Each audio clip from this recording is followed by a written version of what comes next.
Deus quer que nós conheçamos a Cristo. Mas para conhecer a Cristo, nós precisamos estar no Espírito. Porque se nós não estivermos no Espírito, nós só vamos conhecer Cristo na carne. Algo exterior, uma doutrina, mas não algo que vai mudar nossas vidas.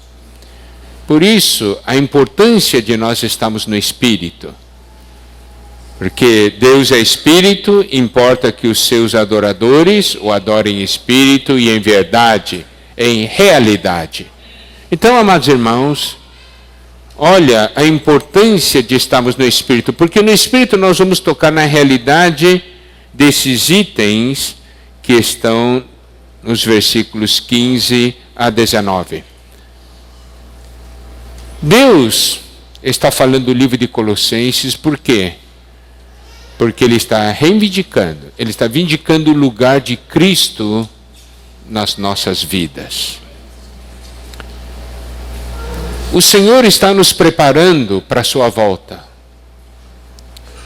E ele se preocupa com esse item, com esse aspecto da nossa vida cristã. Qual é a posição que Cristo tem na nossa pessoa? Qual é a posição que Cristo tem em nossa família? A posição que Cristo tem dentro de nossa casa. Se Cristo não tem posição dentro da nossa casa, dentro da nossa vida, então nós temos um sério problema. Se nós olharmos esses itens dos versículos 15 a 19, nós podemos ver a importância de Cristo, o valor de Cristo. Então, amados irmãos, isso é um item que precisamos levar de uma maneira muito séria diante de Deus. O casal deve levar esse item de uma maneira muito séria diante do Senhor. Senhor, qual é a sua posição em mim? Qual é a sua posição em nós? Qual é a sua posição em nossa casa, em nossa família? Isso é importante. Nós vamos aplicar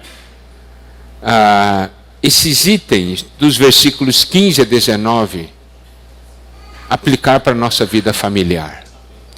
Porque o que Cristo é, não é algo simplesmente para ser admirado. O que Ele é, influencia nossas vidas. O que Ele é, deve mudar o nosso ser. E nós precisamos perceber a grandiosidade da sua pessoa. Precisamos tocar nisso que Colossenses nos mostra. Primeiro, aqui diz, no versículo 15, Ele é a imagem do Deus invisível. O que isso quer dizer? Que Ele é a expressão de Deus. Que Ele é a manifestação de Deus.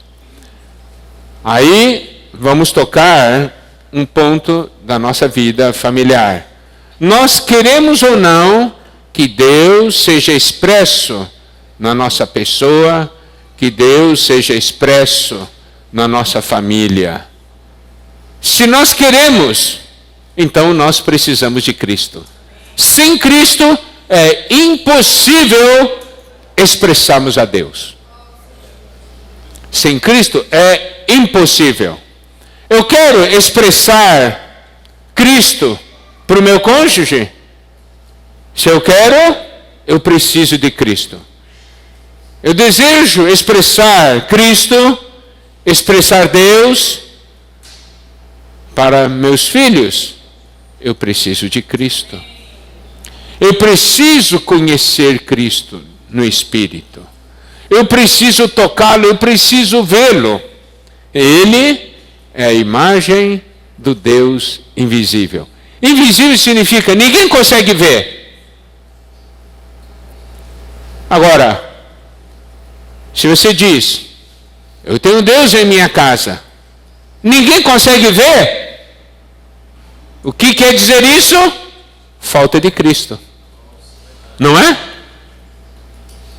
Daí você diz para alguém, você diz para o seu cônjuge, eu sou um homem de Deus.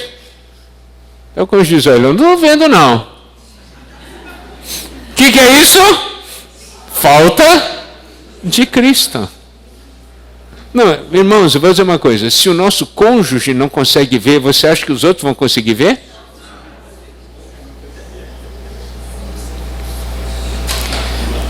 Pode ser que daí fora de casa você pode até tentar fazer uma imitação, mas imitação não é uma coisa genuína. Você pode enganar outros, mas seu cônjuge você não engana. Então a opinião do seu cônjuge é muito importante. É muito importante. Porque o seu cônjuge fala a verdade para você. Algumas vezes fala a verdade demais até, né? Não é isso, irmãos? Ele é a imagem do Deus invisível.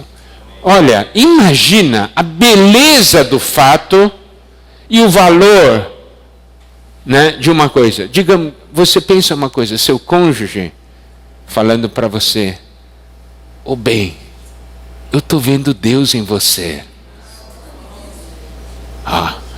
Você quer melhor elogio do que esse? Não é assim, você é lindo. Se é lindo, um dia você não vai ser mais lindo. Não é verdade, são coisas passageiras. Agora, eu estou vendo Deus em você. Você não quer isso? Eu preciso perceber que o primogênito de toda a criação está dentro de mim.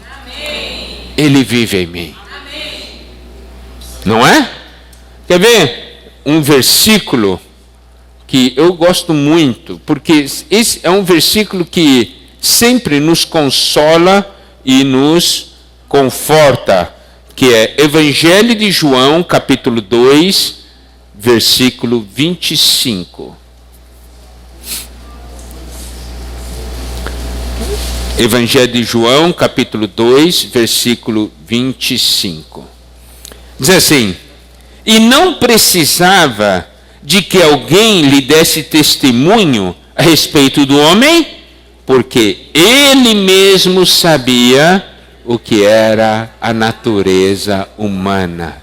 Esse é o nosso primogênito de toda a criação. Em outras palavras, ele entende e compreende você. Ele entende, ele compreende você. E ele está falando para nós, você pode ser o melhor marido, você pode ser a melhor esposa do mundo. Você acredita nisso ou não? Eu quero que os maridos digam para suas esposas, eu posso ser o melhor marido do mundo. E eu quero que as esposas digam assim para os seus maridos, eu posso ser a melhor esposa do mundo.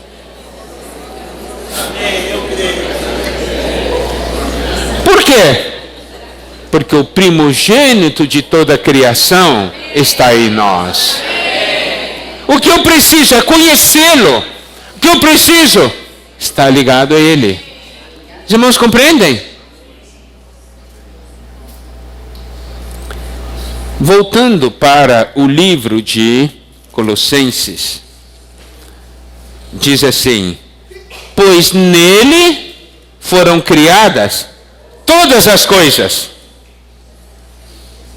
Nele foram criadas todas as coisas. No céu, sobre a terra, as visíveis e invisíveis, sejam trono, sejam soberanias, quer principados, quer potestades. Sabe, essa expressão, nele foram criadas todas as coisas, é algo também que me enche de esperança. Porque muitas vezes, amados irmãos, quando olhamos para o nosso relacionamento, olhamos para a nossa vida familiar, olhamos para o nosso cônjuge, a gente pode sentir, falta isso, falta aquilo, não é? falta em mim, falta em você. Mas aqui o Senhor está dizendo assim: nele foram criadas todas as coisas. Falta, eu crio. Daí você diz assim: esse meu cônjuge, ele tem falta disso. Aí o Senhor diz: tem falta, eu vou criar nele, tá bom? Você vai ficar satisfeito se eu criar nele isso aí?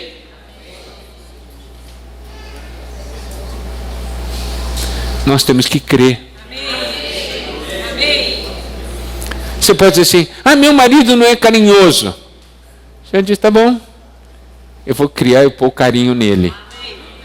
Ele vai ficar carinhoso. Daí você vai ficar satisfeita, não é? Que bom.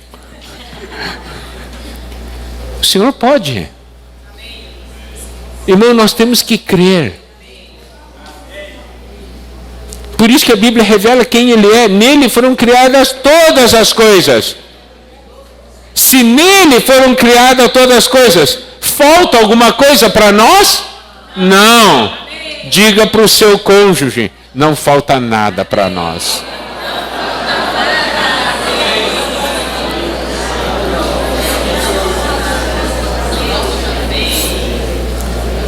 E aí, esse versículo continua: tudo foi criado por meio dele e para ele. Tudo foi criado por meio dele. Nele foram criadas todas as coisas e tudo foi criado por meio dele e para ele. Aí, irmãos, nós precisamos ter uma percepção nesse versículo: criadas por meio dele e para ele. Então, algumas vezes você pede algo, mas Deus não te dá. Por quê? Porque o que você pediu não é para ele, é para você. Os irmãos entenderam? Por que você quer isso?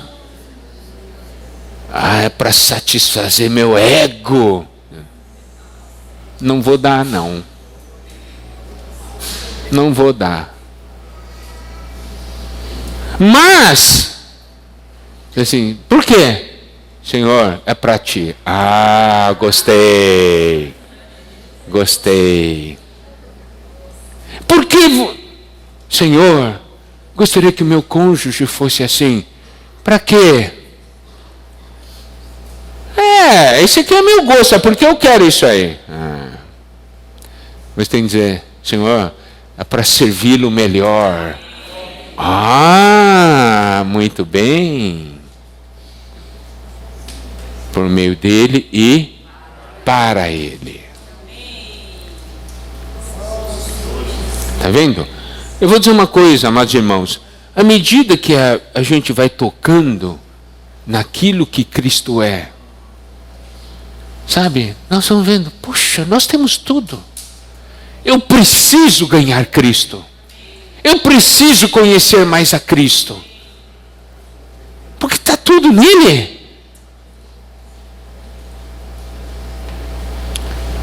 Ele é, versículo 17, ele é antes de todas as coisas. Esse versículo é muito prático. Esse versículo aplicado para nós é o seguinte: antes de tudo, Cristo. Não é? Porque ele é antes de todas as coisas. Nos seus planos, Cristo é antes de todas as coisas. Aquilo que você deseja, Cristo é antes de todas as coisas. Aquilo que você deseja para o seu filho, Cristo é antes de todas as coisas. Sabe, todos esses pontos, Deus está reivindicando em nossas vidas. É dizer, eu quero que vocês conheçam Cristo. Eu quero que vocês vivam Cristo. E isso vai fazer uma diferença tremenda na sua família. Vai fazer uma diferença tremenda no seu relacionamento. vai mudar sua maneira de ver as coisas. Nesses dias eu tenho tido muita comunhão com os irmãos e falado muito sobre fazer uma leitura espiritual. Né? Ver como Deus vê. Isso é importante. Ele é antes de todas as coisas. Nele, tudo subsiste. Não é? Nele, tudo subsiste. Todas as coisas permanecem. Mas você sabe que essa palavra subsiste, no grego, ele tem outro significado, é pôr junto. Combinar. Combinar duas coisas. Unir duas coisas. Nele, tudo subsiste. Tudo permanece. Nele, o casamento subsiste. Por quê? Porque Ele que nos pôs juntos. Foi Ele que nos combinou. O Senhor dá uma olhada assim. Vamos ver quais são as peças que combinam. Essa aqui com essa aqui. Pôr junto. Essa é a visão de Deus. Qual é a nossa visão? A gente não combina. Não é? Viu? Hã? Olha só. Deus disse assim. Deus um dia olhou. Joel, Vilani. Essas duas peças combinam. Daí pôr juntos. Daí, nossa visão. Não combina não, não combina não. Peraí. Quem que sabe combinar as coisas? É você? Diga para o seu cônjuge, foi Deus que nos combinou.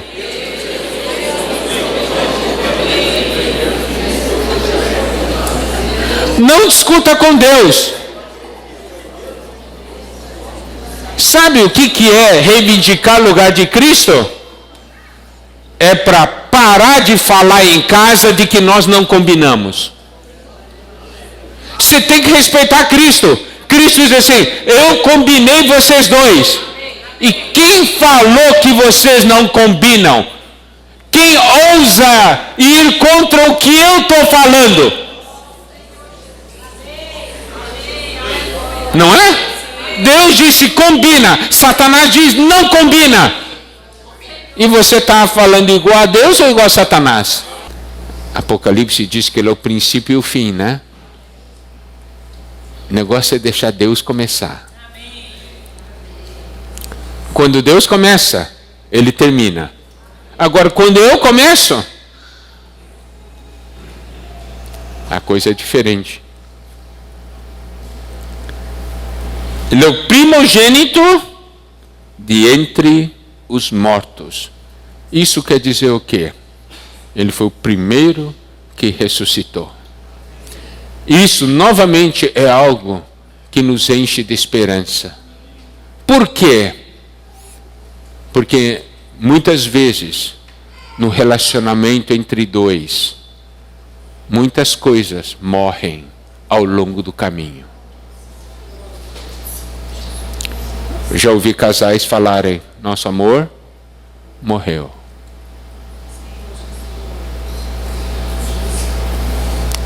Mas como ele é o primogênito dentre os mortos, primeiro da ressurreição, ele faz ressuscitar. Em 2 Timóteo, capítulo 3, versículo 1, que diz o seguinte: sabe, porém, isto, nos últimos dias sobrevirão tempos difíceis. Então a palavra de Deus diz que os últimos tempos, no último tempo as coisas ficarão difíceis. E todos nós estamos experimentando. As coisas não estão difíceis? Então, se nós compararmos com o passado, as coisas se tornaram mais difíceis hoje. E agora, esse mundo não é somente difícil nessa parte econômica. o mundo está ficando cada vez mais maligno. O poder das trevas está aumentando dia após dia. Nós vemos as coisas demoníacas, as coisas acontecendo, e nós vemos a humanidade caminhando para o caos, caminhando para as coisas que Deus condena. E isso nos causa uma certa apreensão, nos causa uma certa preocupação. Compartilhei com irmãos que uma vez um casal jovem veio ter comunhão comigo e disse: irmão Miguel, nós não queremos ter filhos. Por quê? Olha a situação desse mundo. Está cada vez pior. Se nós tivermos um filho, como é que ele vai crescer nesse meio? Ele vai ser engolido por tudo isso. Por isso nós não queremos ter filhos. Sabe, esse tipo de preocupação. Falei para ele: não se preocupe. Deus nos deu o caminho da salvação. Amados irmãos, eu quero dizer uma coisa. A Bíblia nos mostra de uma maneira muito clara que o final dos tempos serão tempos difíceis. Mas é nessa situação de dificuldade, é nessa situação onde o mal impera, é que a igreja será edificada. A igreja irá amadurecer e o Senhor vai arrebatar a igreja. Não é isso? Nós podemos ver, isso é o que a Bíblia registra. E você pode perguntar: como é possível que numa situação de caos, uma situação cada vez pior, a igreja será arrebatada? Então, nós precisamos conhecer como Deus age. E vamos então dar uma olhada em Mateus 16. Mateus 16, versículo 18.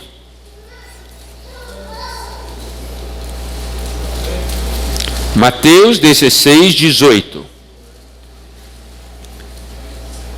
Vamos ler juntos? Também eu te digo que tu és Pedro, e sobre esta pedra edificarei a minha igreja, e as portas do inferno não prevalecerão contra ela.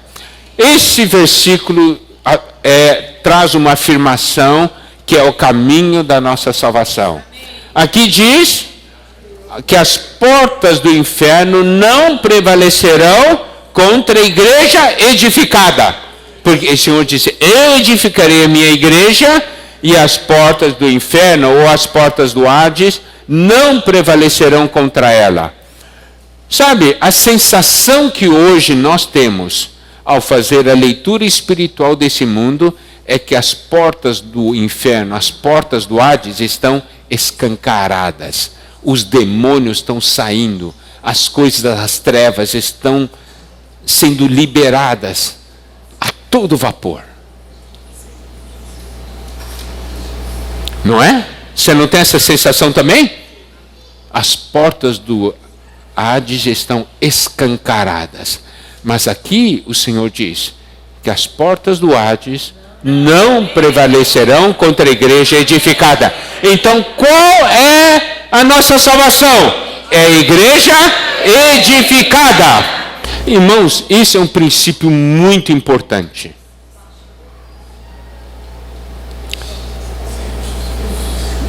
Êxodo 12, que fala da Páscoa.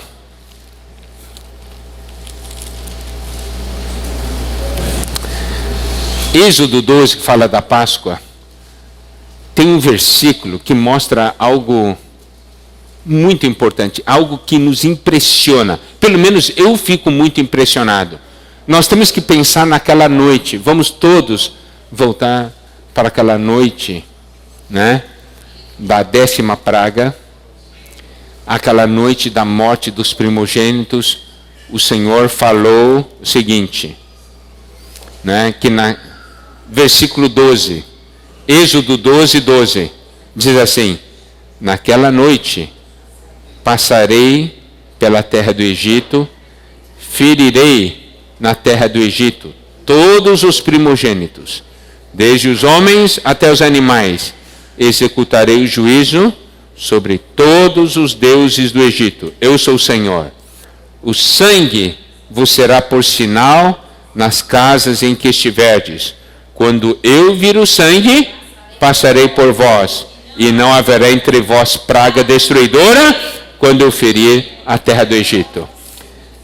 Você tem que imaginar naquela noite assim. Você fecha a porta. Nessa noite, você vai deixar a porta aberta naquela noite? Não, porque sabe que vai passar, né? Você vai aplicar o sangue? Vai. Por quê? Aqui diz: se eu vir o sangue, passarei por vós. Em outras palavras, se eu não encontrar sangue, eu vou entrar nessa casa, né? Então, nós não podemos brincar com isso. Imagina. E preste atenção, irmãos. A salvação ocorre dentro de casa. Não é fora da casa. Eu gostaria de ler junto com vocês o versículo 22. Êxodo 12, 22.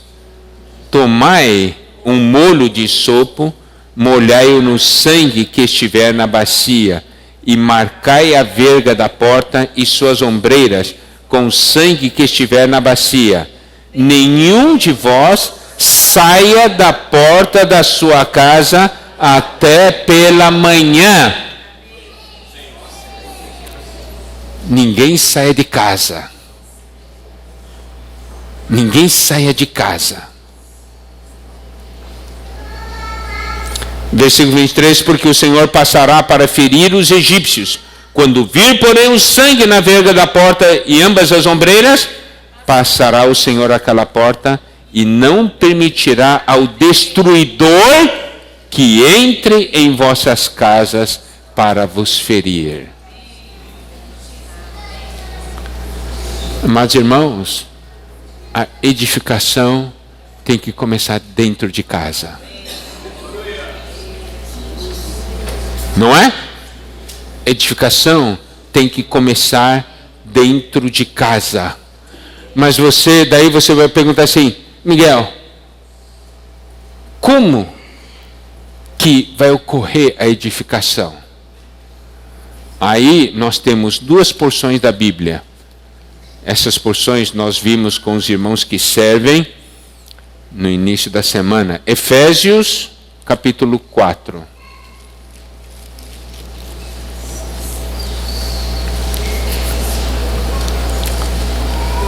Versículo 15. Efésios, capítulo 4, versículo 15. Vamos ler juntos? Vamos lá. Mas, seguindo a verdade em amor, cresçamos em tudo naquele que é a cabeça, Cristo. Olha só, aqui diz: precisamos seguir a verdade em amor.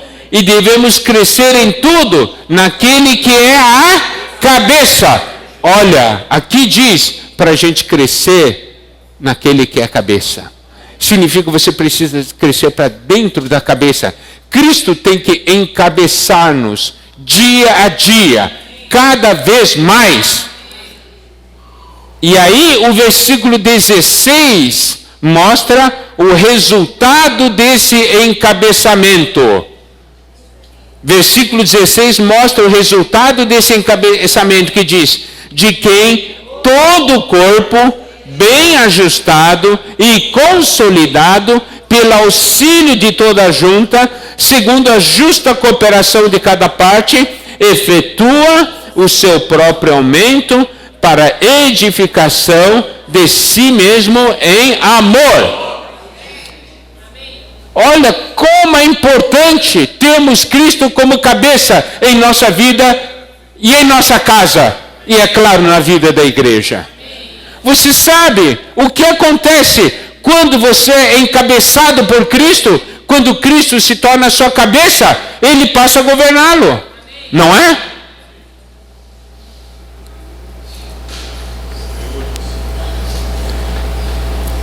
Olha as duas mãos. As mãos são parecidas, né? Mas são contrárias, não são? Olha só. O primeiro dedo dessa mão aqui, esse aqui. E o primeiro dedo dessa mão, esse aqui, não é?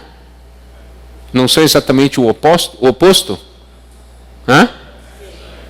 O contrário, não é? E quando bate palma, não é movimento contrário? Olha só, você diz assim, não combina. Deus disse, combina. Você diz, não combina porque são exatamente o contrário. Deus disse, aí que está a maravilha. Olha aqui, ó. A mão, ó, faz tudo, ó. Ó, tá vendo? Vocês dois juntos, vocês são tremendos. Imagina se as duas mãos fossem assim, né? Uma assim e outra assim. Igualzinho em tudo. Você ia conseguir trabalhar bem? Daí você diz, nós combinamos. Disse, vocês não combinam não. De acordo com o homem combina, mas de acordo com Deus não combina. Ó, bem contrário, um contrário um ao outro. Você bate palma, um está indo contra o outro, mas é de felicidade. Entende? Se tem encabeçamento, tudo é maravilhoso. O contrário se torna complementar. Está vendo? Isso é sabedoria de Deus. E olha só o que fala aqui. Se tem o encabeçamento, tem o quê? Bem ajustado, consolidado, auxílio de toda junta, justa cooperação de cada parte, efetua seu aumento, edificação de si mesmo em amor. Você quer isso na sua casa? Diz, como é que é você e sua esposa? Olha, nós somos bem ajustados, consolidados, um auxilia o outro. Nós temos uma justa cooperação, nós cooperamos um com o outro e nós efetuamos o aumento para edificação em amor. Você quer isso? Sabe qual é o segredo? Ter Cristo como cabeça. Daí você vai olhar para o seu cônjuge e diz assim, você é bem diferente do que eu, mas nós dois juntos formamos uma dupla espetacular. Não é? Diga para o seu cônjuge, formamos uma dupla espetacular.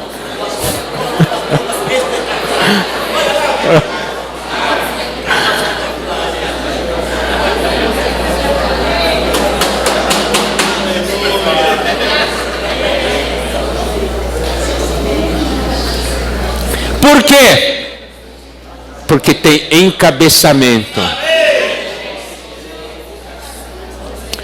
Resultado: família edificada. Porta do Hades prevalece? Não. Deus está mostrando o caminho para nós. Nós vamos entrar agora em detalhes. Então preste atenção, amados irmãos.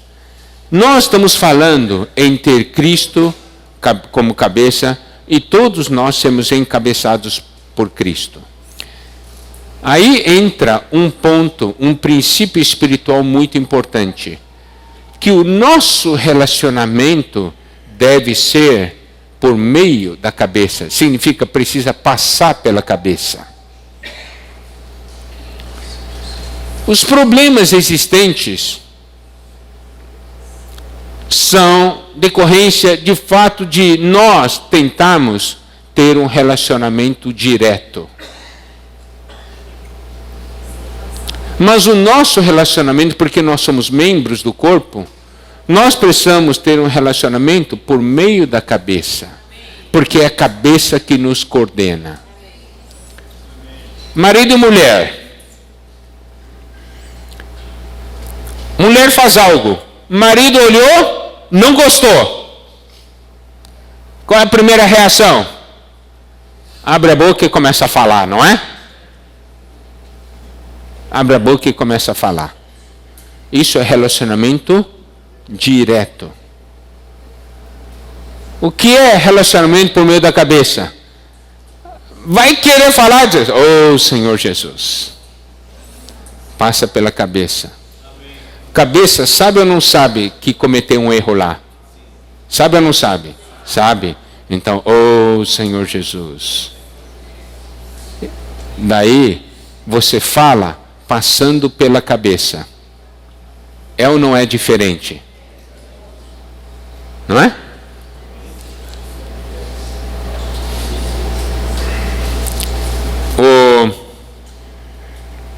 Sua reação. Sua burra. Como é que você faz uma coisa dessas? Isso é relacionamento direto. Relacionamento passando pela cabeça. Ô bem, você tem certeza do que está fazendo? Eu vou te ajudar, tá bom? Isso aí não tá certo. Eu vou te ensinar. Vem cá que eu vou te ensinar. Não é diferente?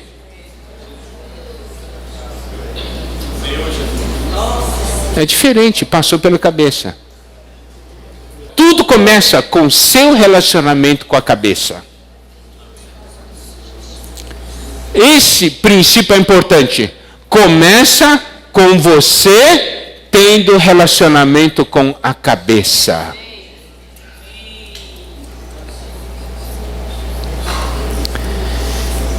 E quando você tem... Então, eu vou ler agora Colossenses 1, a partir do versículo 3. Damos sempre graças a Deus, Pai de nosso Senhor Jesus Cristo, quando oramos por vós. Desde que ouvimos da vossa fé em Cristo Jesus e do amor que tendes para com todos os santos. Por causa da esperança que vos está preservada nos céus, da qual antes ouvistes, pela palavra da verdade do Evangelho. Os irmãos se lembram quando nós vimos essa mensagem lá na instância? Foi falado sobre, nesses versículos nós temos fé, amor e esperança. Não é? Fé, amor e esperança. Qual a origem dessa fé, amor e esperança?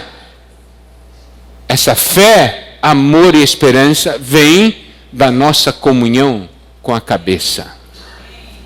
Vem do nosso relacionamento com a cabeça. Nós vamos ler um versículo que é Romanos, capítulo 5.